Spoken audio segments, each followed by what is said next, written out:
सुप्रभात। मैं Niharika Rathore, assistant professor चित्रकला, राजकीय कन्या महाविद्यालय अजमेर। आज बीए प्रथम वर्ष का हमारा ये विषय है कला का महत्व सौंदर्य की दृष्टि में। सामान्यतः कला को जन सामान्य द्वारा समझना आज भी कठिन है। कला संबंधित अनेकों जानकारी आपके समक्ष होगी, परंतु उसके आधारभूत सिद्धांतों, उससे संबंधित जानकारी को जाने बिना कला की शक्ति को जानना कठिन है। भारतीय दर्शन में सत्यम शिवम सुंदरम के रूप में सौंदर्य की कल्पना की गई है, अर्थात सुंदर वही है जो कल्याणकारी है तथा कल्याणकारी वह ईश्वर है। तो स्टूडेंट्स, सुंदर तो ईश्वरीय ही हुआ ना। भारतीय विचारक जैसे रविंद्रनाथ टैगोर, प्रेमचंद आदि सत्यम शिवम सुंदरम को कला रचना में उत्कृष्ट मानते हैं। जैसे कला का महत्व हम देखेंगे।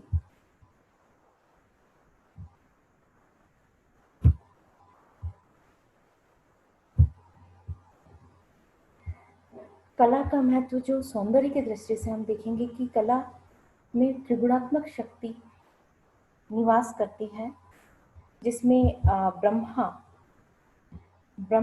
जो सत्व के प्रतीक हैं, विष्णु रज के प्रतीक हैं, महेश तम के प्रतीक हैं, अर्थात सत्गुण, रजगुण और तम गुण, ये तीन गुण हमारे प्रतीक हैं, जिसमें सत्व में सत्यम, रज में सुंदरम और तम में कल्याण को देखा गया है। इनमें त्रिगुणात्मक जो शक्ति है वो कला में उसका बहुत महत्व है।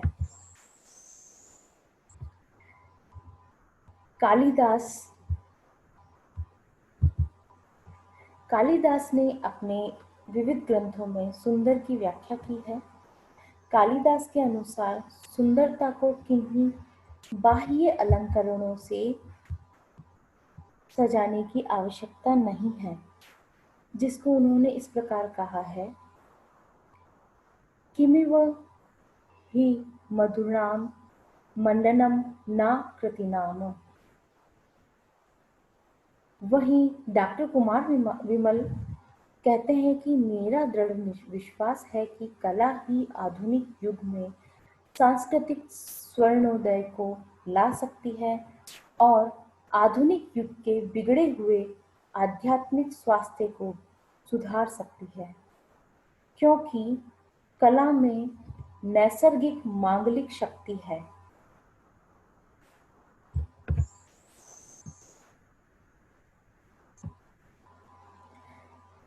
ग्रीक के निसर्गवादी दार्शनिकों ने सृजन चिंतन को दर्शन की एक शाखा के रूप में विवेचित किया है। उनके इस चिंतन में सौंदर्य के आदर्श स्वरूप की विश्वजनित भावना प्रबल रही है।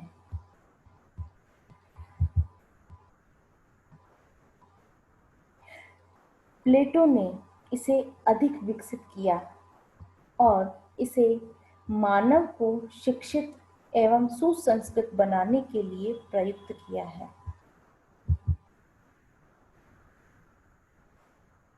जैसे हम इसमें देखते हैं स्लाइड में,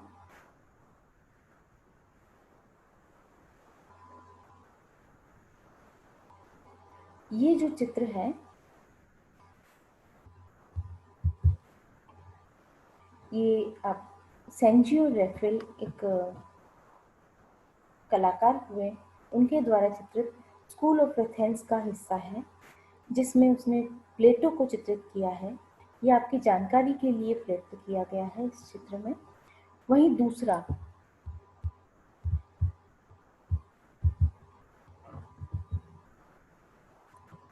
डेविड द्वारा चित्रित सुकरात का चित्र है।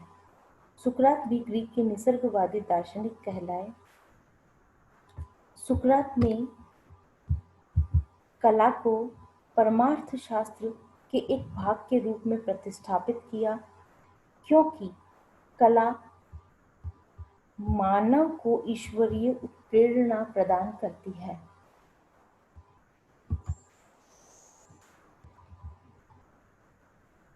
पश्चिमी कला में एक महत्वपूर्ण काल आया, वह था पुनर्जागरण काल। उसमें कुछ महत्वपूर्ण चित्रकार हुए, जिनमें Leonardo da Vinci, Michael Angelo व राफेल रहे। उनमें से एक लियोनार्डो दा विंची, जिन्होंने कला के संदर्भ में अपने बहुत विचार रखे हैं, उनमें से एक है कि ये जो कला है उसमें नैसर्गिक सौंदर्य का संयोजन विद्यमान होता है। इन्होंने कला को एक स्तर प्रदान करने का प्रयत्न किया है, तथा एक और जो विश्व के विचार जो थे कला के द्वारा उसके विचारों की आसक्ति की मान्यता को भी विश्लेषित किया है।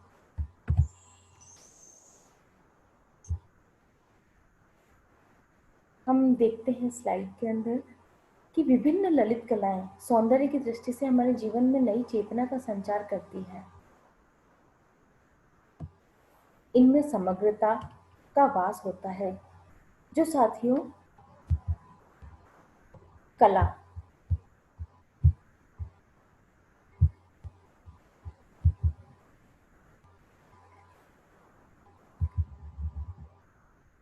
कला से मानव और मानव से उसके अस्तित्व के मध्य सभी सौंदर्यात्मक संबंधों की पूर्ति करता है। हम देखें तो यही कला का असल में महत्व है। जिस प्रकार औषधि हमारे स्वास्थ्य की कारक है, उसी प्रकार कला का सौंदर्यात्मक गुण भी हमारे अव्यवस्थित मन मस्तिष्क को शांत करता है या शांति उत्पन्न करता है। भारतीय आचार्यों ने जो कला के उच्च स्वरूप की परिकल्पना की है, वह भाव यदि कलाओं में हो तो कला में समग्रता का आग्रह हम देख सकते हैं।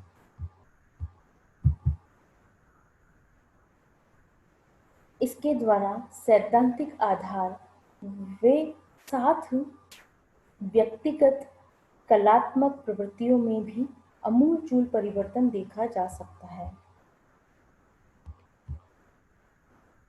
दूसरा है कला में सृजनशीलता। अरूप और आकार ये दोनों मानव के बौद्धिक व भावात्मक कल्पनाशीलता और पूर्व ज्ञान में समाहित होता है। वह मस्तिष्क के माध्यम से परिभाषित हो सकता है। परमार्थ हेतु कला। ललित कलाएं अंतरात्मिक और क्रियाशील तो होती ही हैं, साथ ही यह अपने उच्चतम स्वरूप में इतनी वृहद हो जाती है जिससे परमार्थ की सार्थकता सिद्ध हो जाती है। उसी में ही समग्रता निवास करती है।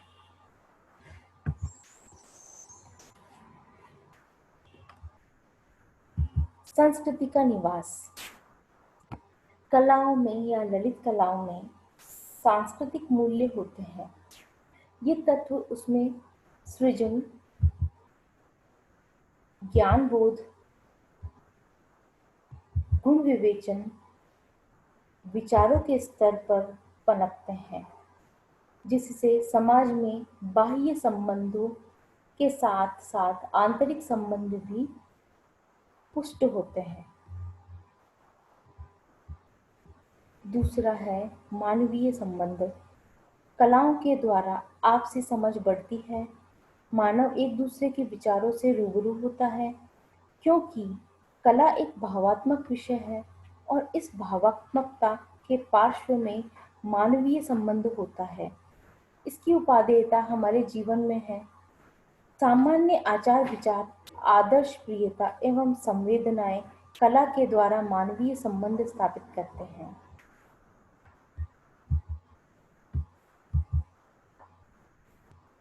आत्म प्रकाशन। कला आत्म प्रकाशन का भी माध्यम है। जैसे कोई कलाकार चित्रकर्म करता है तो वह स्वयं की रुचि अभिरुचि चित्र के माध्यम से समाज के सामने रखता है। कला की विषय वस्तु ही कला का आत्म प्रकाशन है।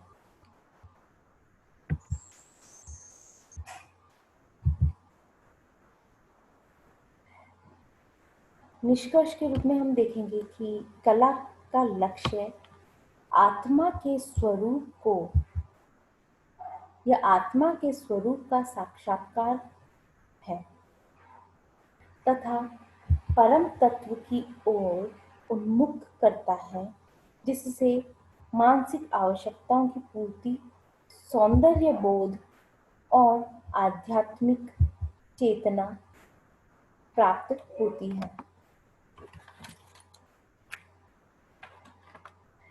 कला यूं तो मानव की सहज अभिव्यक्ति है। आदिकाल से ही वह गुहा मृदु भांडों द्वारा स्वयं की सौंदर्यात्मक अनुभूति करता आया है, जो हम आज तक देख सकते हैं। मानव देश काल परिस्थिति के अनुसार कला में सौंदर्य की खोज कर लेता है। अतः निरंतर सृजन कार्य मानव को साधनारत बनाता है, जिससे उसका मस्तिष्क गति करता है। उसकी यह प्रवृत्ति नई नई संभावनाओं को जन्म देती है।